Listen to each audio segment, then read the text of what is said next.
ॐ अज्ञानतिमिरान्धस्य ज्ञानञ्जनशलाकया चक्षुरुन्मिलितं येन तस्मै श्रीगुरुवे नमः। नमः ॐ विष्णुपादाय कृष्णप्रेष्ठाय भूतले श्रीमते भक्तिवेदान्त स्वामिनिति नामिने। नमस्ते सारस्वते देवे गौरवाणी प्रचारिणे निर्विशेषशून्यवादी पाश्चात्यदेशतारिणे। जय श्री कृष्ण चैतन्य प्रभु नित्यानंदा श्री अद्वैत गदाधरा श्रीवासादि श्री गौर भक्तवृंदा।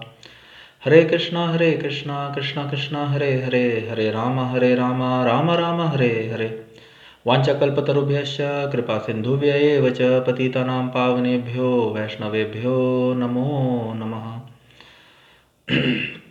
सो हरे कृष्णा डियर डिवोटीज, डियर प्रभुजीज, हम लोग श्रीमद् भगवद गीता यथारूप के द्वितीय अध्याय गीता के सार का अध्ययन कर रहे हैं। हम 58वें श्लोक का अध्ययन करने जा रहे हैं। तो भगवान श्री कृष्ण जो हैं वे अपनी वार्ता को जारी रखते हुए समाधि में स्थित मनुष्य के लक्षणों का वर्णन करते हुए अपने उपदेश को जारी रखते हुए अर्जुन जी से आगे कह रहे हैं। यदा संहरते चायं कुर्मो अंगानीव सर्वशः इंद्रियाणि इंद्रियर्थेभ्यः तस्य प्रज्ञा प्रतिष्ठा। यदा संहरते चायं कुर्मोऽङ्गानीव सर्वशः इंद्रियाणि इंद्रियर्थेभ्यस्तस्य प्रज्ञा प्रतिष्ठः। यदा संहरते चायं कुर्मोऽङ्गानीव सर्वशः इंद्रियाणि इंद्रियर्थेभ्यस्तस्य प्रज्ञा प्रतिष्ठः।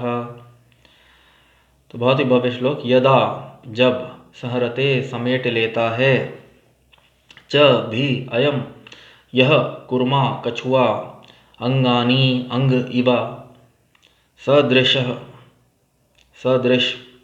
सर्वशः एक साथ, इंद्रियाणि इंद्रियां, इंद्रिय अर्थेभ्य इंद्रिय विषयों से, तस्य उसकी, प्रज्ञा चेतना प्रतिष्ठा स्थिर।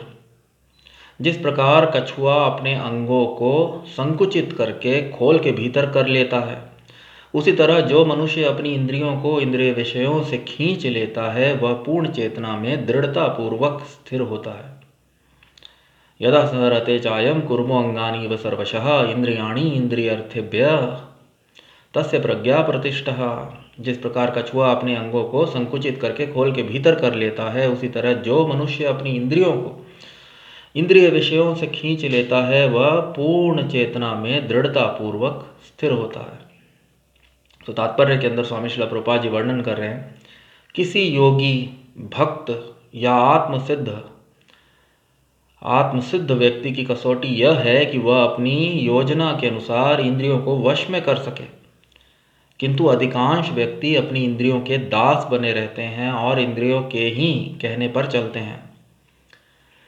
यह है उत्तर इस प्रश्न का कि योगी किस प्रकार स्थित होता है। इंद्रियों की तुलना विषैले सर्पों से की गई है। वे अत्यंत स्वतंत्रता पूर्वक तथा बिना किसी नियंत्रण के कर्म करना चाहती हैं। योगी या भक्त को इन सर्पों को वश में करने के लिए एक सपेरे की भांति अत्यंत प्रबल होना चाहिए। वह उन्हें कभी भी कार्य करने की छूट नहीं देता। शास्त्रों में अनेक आदेश हैं, उसमें से कुछ करो तथा कुछ ना करो से संबंध है।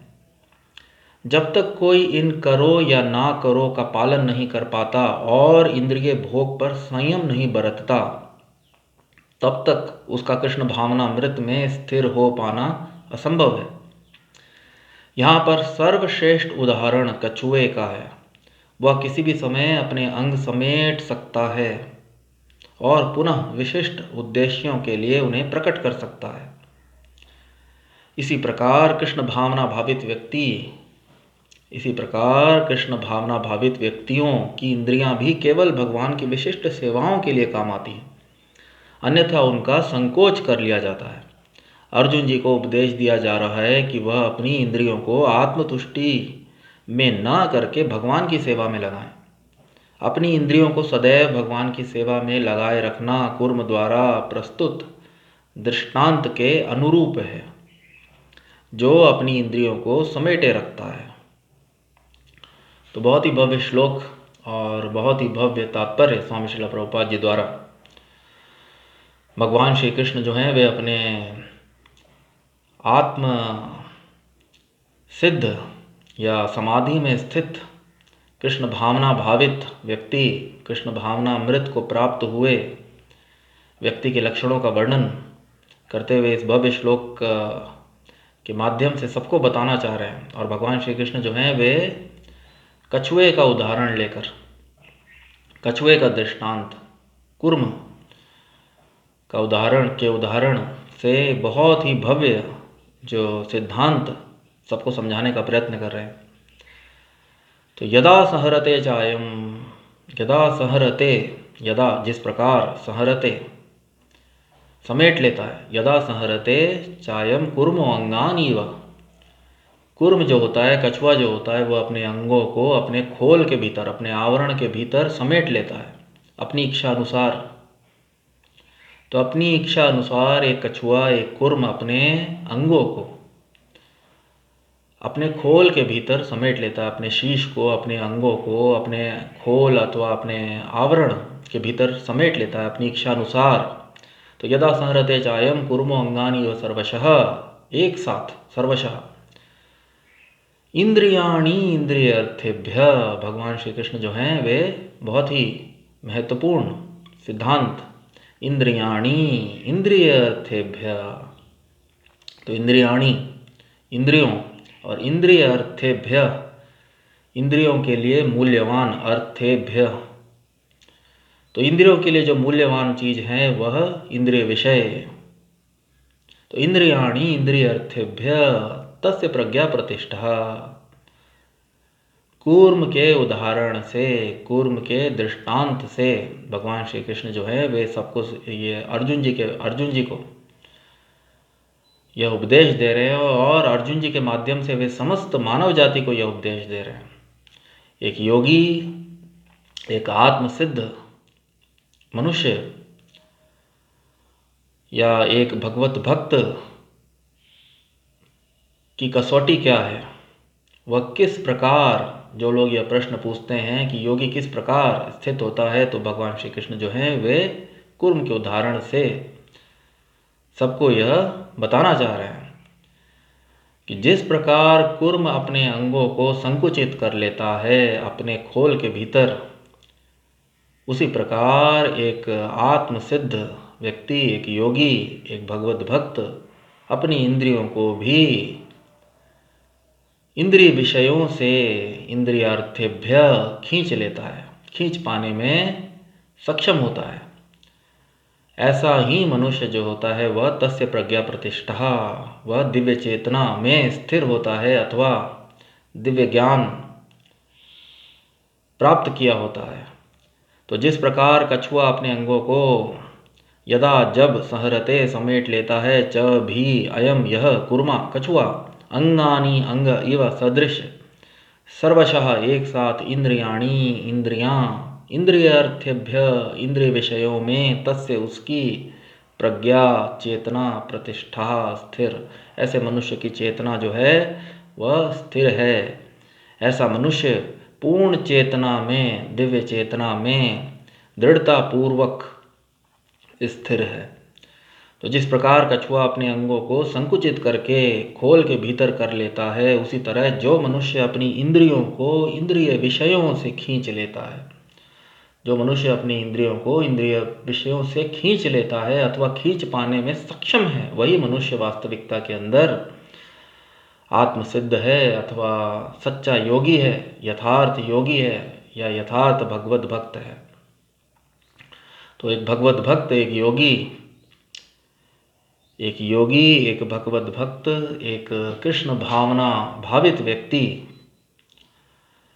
एक आत्मसिद्ध व्यक्ति की पहचान की कसौटी यही है कि वह अपने इंद्रियों को अपने योजना अनुसार, स्वामी श्रील प्रभुपाद जी ने तात्पर्य के अंदर वर्णन किया, क्योंकि एक योगी, एक भगवत भक्त और एक आत्मसिद्ध व्यक्ति सदैव परमेश्वर की सेवा में रत रहता है, इसीलिए उसकी इंद्रियों को वह विशिष्ट कार्यों के लिए ही प्रयोग लेता है। वह परमेश्वर की सेवा के लिए ही प्रयोग लेता है। अन्य अवस्थाओं के अंदर वह इंद्रियों को संकुचित कर लेता है, समेट लेता है, संकोच कर लेता है। तो यह एक भगवत भक्त अथवा एक आत्मसिद्ध अथवा एक सच्चे यथार्थ योगी की पहचान है। इंद्रियों का स्वामी श्रील प्रभुपाद जी ने तात्पर्य के अंदर वर्णन किया। इंद्रियों को विषैले सर्पों से तुलना की गई है। इंद्रियों की तुलना जो है, चाहे निर्विशेषवादी हों, चाहे सगुणवादी, जो भी मनुष्य या जो भी योगी इंद्रियों को नियंत्रण करने का प्रयत्न कर रहे हैं, जो साधन भक्ति मार्ग द्वारा व अन्य योग द्वारा जो इंद्रियों को वश करने का प्रयत्न कर रहे हैं, वे भली भांति जानते हैं कि इंद्रिय जो है वे सर्प के समान है। तो सर्प जो होता है वह अत्यंत विषैला और द्वेष रखने वाला जीव है। जरा उसको यदि उसको जरा सा भी उसको छूट मिले या अवसर प्राप्त हो तो वह तुरंत किसी को भी डस सकता है। तो इंद्रियों की तुलना जो है वह शास्त्र व वैष्णवाचार्य व समस्त आचार्य, चाहे वे सगुणवादी हो या निर्विशेषवादी हों, वे इंद्रियों की तुलना जो है वे विषैले सर्पों से करते हैं। तो सर्प को नियंत्रण करना आसान नहीं होता। सर्प अत्यंत विषैला होता है। वह मौका या अवसर पाते ही वह डस लेता है। तो इंद्रियां जो है वे नियंत्रण पसंद नहीं करती। इंद्रियां जो है वे सदा इंद्रिय भोग में आसक्त रहती हैं। वे स्वतंत्र रूप से, स्वामी श्रील प्रभुपाद जी ने तात्पर्य के अंदर वर्णन किया, इंद्रिय जो है वे स्वतंत्र रूप से कार्य करना चाहती हैं। और इंद्रिय नियंत्रण करने पर मनुष्य जो होता है वह उसका मन क्रोधित हो उठता है। मन जो है वह भी मनःषष्ठानि इंद्रियाणि प्रकृति स्थाने कर्षति। मन भी जो है वह समस्त इंद्रियों का केंद्र है। तो इसीलिए इंद्रियां जो है उनकी तुलना विषैले सर्प से की गई है। तो स्वामी श्रील प्रभुपाद जी ने तात्पर्य के अंदर वर्णन किया है कि योगी को, एक भगवत भक्त को और एक आत्मसिद्ध व्यक्ति को, एक सिद्ध व्यक्ति को अपनी इंद्रियों को नियंत्रण करना आना चाहिए, एक सपेरे की भांति। तो अनेक ऐसे गांव में आज भी ऐसे अनेक सपेरे हैं जो मंत्रों के माध्यम से सर्पों को अपने वश में कर लेते हैं। तो भगवत गीता के उपदेश, भगवान श्री कृष्ण के जो उपदेश हैं भगवत गीता में व अन्य ग्रंथों में, श्रीमद् भागवतम, ये उन्हीं मंत्रों के समान है। इनको ध्यान करके, इन मंत्रों को समझकर मनुष्य वास्तविकता में इस भगवत ज्ञान द्वारा, आध्यात्म के ज्ञान द्वारा मनुष्य जो है वह अपने इंद्रियों को नियंत्रित कर सकता है। तो एक योगी, एक भगवत भक्त, एक आत्मसिद्ध पुरुष कभी भी अपनी इंद्रियों को स्वतंत्र रूप से कार्य करने की छूट नहीं देते। इसलिए सिद्ध पुरुषों को गोस्वामी, सिद्ध पुरुषों को गोस्वामी कहकर भी पुकारा जाता है या संबोधित किया जाता है। गोस्वामी, गो का अर्थ होता है गाय व इंद्रिया। तो जो लोग अपने इंद्रियों पर नियंत्रण कर सकते हैं उन्हें गोस्वामी की उपाधि दी जाती है। और इस संसार के अंदर स्वामी श्रील प्रभुपाद जी ने वर्णन किया, अधिकांश लोग जो हैं वे अपनी इंद्रियों की सेवा में रत हैं। इंद्रियों की, इसलिए उन्हें गोस्वामी नहीं कहा जा सकता। उन्हें वास्तविकता के अंदर वे लोग, समस्त अधिकांश मनुष्य इस जगत में, इस भौतिक जगत के अंदर अपनी इंद्रियों की सेवा के अंदर रत हैं। इसलिए वे गोदास, अधिकांश मनुष्य इस जगत में गोदास हैं। और जो लोग अपने इंद्रियों को अपनी योजना के अनुसार नियंत्रित कर लेते हैं उन्हें गोस्वामी की उपाधि दी जाती है। तो तात्पर्य के अंदर स्वामी श्रील प्रभुपाद जी लिख रहे हैं, किसी योगी भक्त या आत्मसिद्ध व्यक्ति की कसौटी, उसकी परीक्षा यही है कि वह अपनी योजना के अनुसार इंद्रियों को वश में कर सके। किंतु अधिकांश व्यक्ति अपनी इंद्रियों के दास बने रहते हैं और इंद्रियों के ही कहने पर चलते हैं।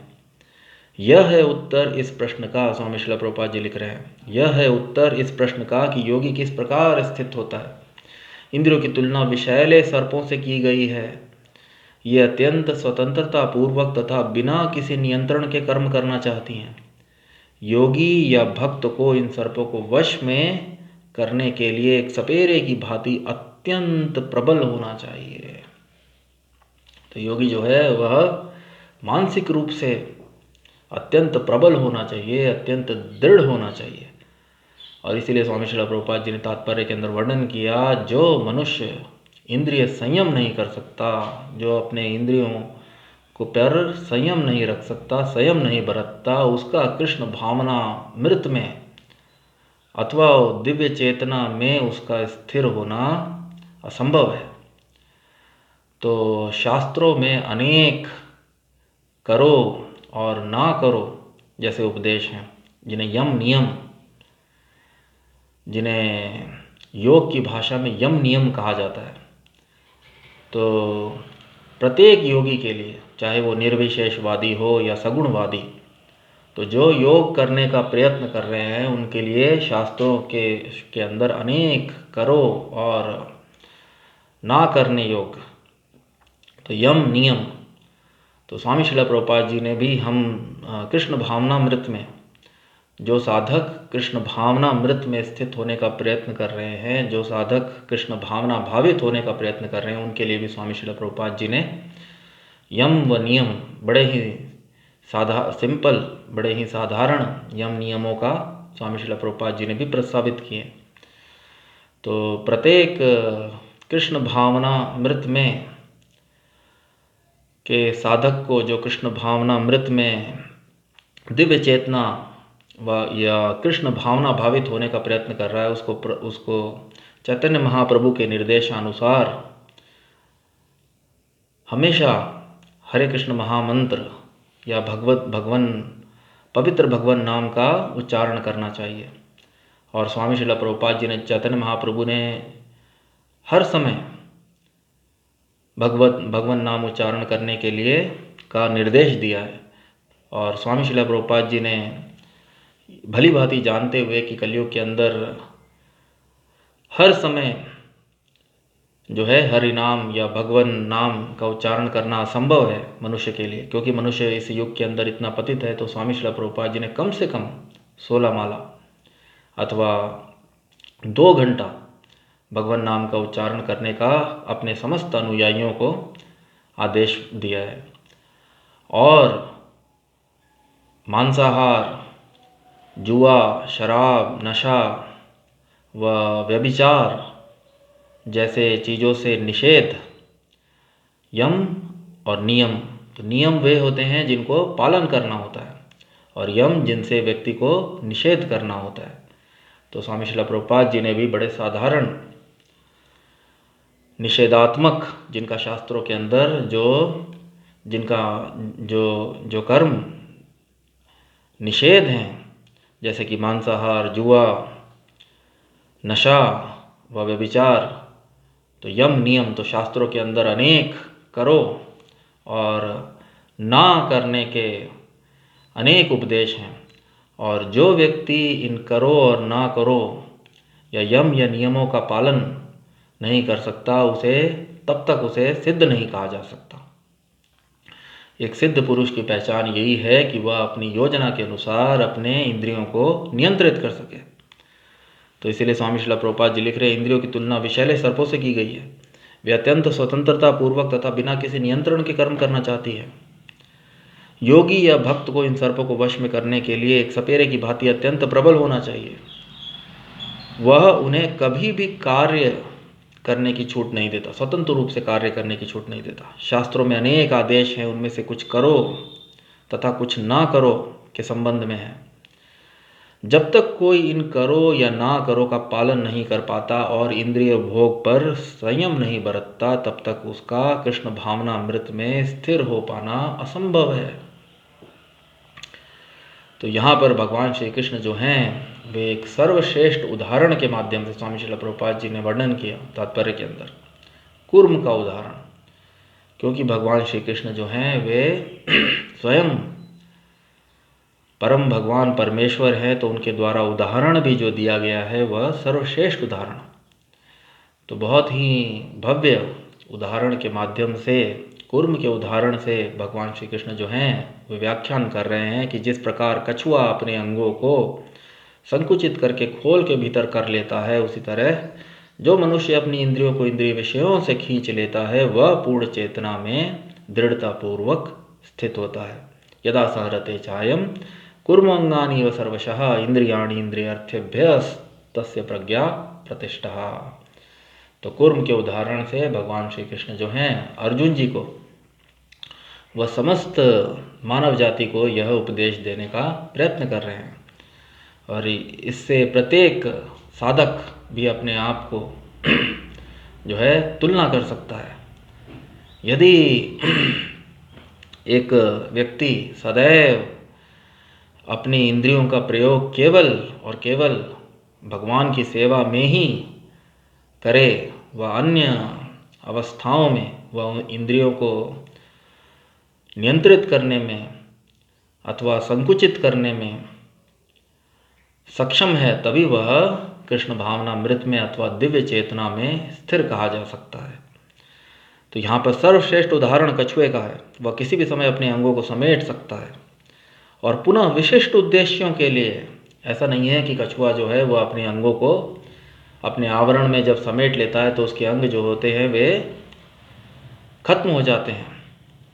तो एक कृष्ण भावना भावित व्यक्ति भी इंद्रियों को, उसकी इंद्रियां मृत नहीं हो जाती, परंतु वह अपनी इंद्रियों पर नियंत्रण करना जानता है, और विशिष्ट अवस्था में विशिष्ट कारणों के लिए, परमेश्वर की सेवा के लिए वह अपनी इंद्रियों को पुनः जब उचित अवसर होता है तो वह उनको प्रयोग में ले सकता है। तो पुनः विशिष्ट उद्देश्यों के लिए उन्हें प्रकट कर सकता है। वह किसी भी समय अपने अंग समेट सकता है और पुनः विशिष्ट उद्देश्यों के लिए उन्हें प्रकट कर सकता है। इसी प्रकार कृष्ण भावना भावित व्यक्तियों की इंद्रियां भी केवल भगवान की विशिष्ट सेवाओं के लिए काम आती हैं, अन्यथा उनका संकोच कर लिया जाता है। तो अर्जुन जी को यहाँ पर उपदेश दिया जा रहा है भगवद गीता के में भगवान श्री कृष्ण जो हैं महाभारत के युद्ध में, गीता के उपदेश में वे अर्जुन जी को अपना कर्तव्य पालन करने के लिए और भगवान की आज्ञा का पालन करना, भगवान की सेवा के लिए अपनी इंद्रियों को काम में लेना वास्तविकता के अंदर योग है, अथवा कृष्ण भावनामृत में किया गया कर्म है। तो इसलिए अर्जुन जी को यह उपदेश दिया जा रहा है कि वे अपनी इंद्रियों को आत्मतुष्टि के लिए प्रयोग में ना लेकर वे उनको भगवत सेवा में भगवान श्री कृष्ण के आदेश का पालन करने के लिए प्रयोग करें। इसमें ही अर्जुन जी का वह समस्त युद्ध स्थल में उपस्थित समस्त योद्धाओं का कल्याण निहित है।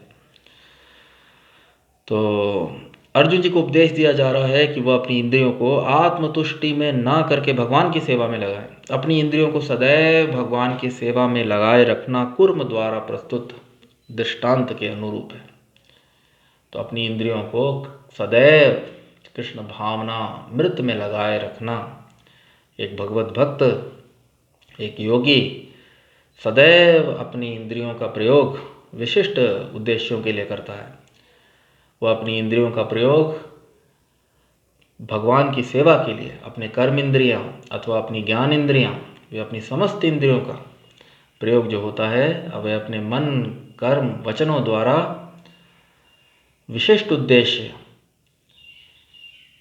भगवत सेवा, पर ब्रह्म सेवा में ही वह अपने इंद्रियों को परम भगवान परमेश्वर श्री कृष्ण की सेवा में ही लगाता है। ऐसा ही मनुष्य वास्तविकता के अंदर कृष्ण भावनामृत में दृढ़तापूर्वक स्थिर है। तो अपनी इंद्रियों को सदैव भगवान की सेवा में लगाए रखना कुर्म द्वारा प्रस्तुत दृष्टांत के अनुरूप है, जो अपनी इंद्रियों को समेटे रखता है। तो बहुत ही भव्य श्लोक, यदा सहरते चायम कुर्म अंगानी व सर्वशः इंद्रियाणि इंद्रियार्थेभ्यः तस्य प्रज्ञा प्रतिष्ठा वह पूर्ण चेतना में दृढ़ता पूर्वक स्थिर होता है। जिस प्रकार कछुआ अपने अंगों को संकुचित करके खोल के भीतर कर लेता है, अथवा अपने आवरण के भीतर कर लेता है, उसी तरह जो मनुष्य अपनी इंद्रियों को इंद्रिय विषयों से खींच लेता है, जो उनको इंद्रिय विषयों से दूर रखने में सक्षम है, जो अपनी इंद्रियों का नियंत्रण करने में पूर्णतया सक्षम है, वह पूर्ण चेतना में दृढ़तापूर्वक स्थित होता है। तो बहुत ही भव्य श्लोक और बहुत ही महत्वपूर्ण सिद्धांत भगवान श्री कृष्ण जो हैं अर्जुन जी के माध्यम से समस्त मानव जाति को समझाने का प्रयत्न कर रहे हैं। और स्वामी श्रीला प्रभुपाद जी द्वारा बहुत ही भव्य व्याख्यान भगवान श्री कृष्ण के इस महत्वपूर्ण श्लोक का बहुत ही भव्य तात्पर्य। तो अगले सत्र के अंदर हम अगले श्लोक का अध्ययन करेंगे, वह थोड़ी वार्तालाप करेंगे, चर्चा करेंगे। तब तक के लिए मैं इस सत्र को यहीं पे विराम देना चाहूँगा। जय ओम विष्णुपाद परमहंस परिव्रजकाचार्य श्रोत्रशत श्री श्रीमती शिवांगे सभा चरणारविंद भक्ति वेदांत स्वामी श्रील प्रभुपाद जी की जय। ग्रंथराज श्रीमद् भगवत गीता की जय। भगवान श्री कृष्ण की जय। भगवान श्री चैतन्य महाप्रभु की जय। हरे कृष्ण महामंत्र की जय। हरे कृष्ण कृष्ण कृष्ण हरे हरे, हरे राम राम राम हरे हरे। निताय गौर प्रेमानंदे। हरि हरि बोल। हरे कृष्ण।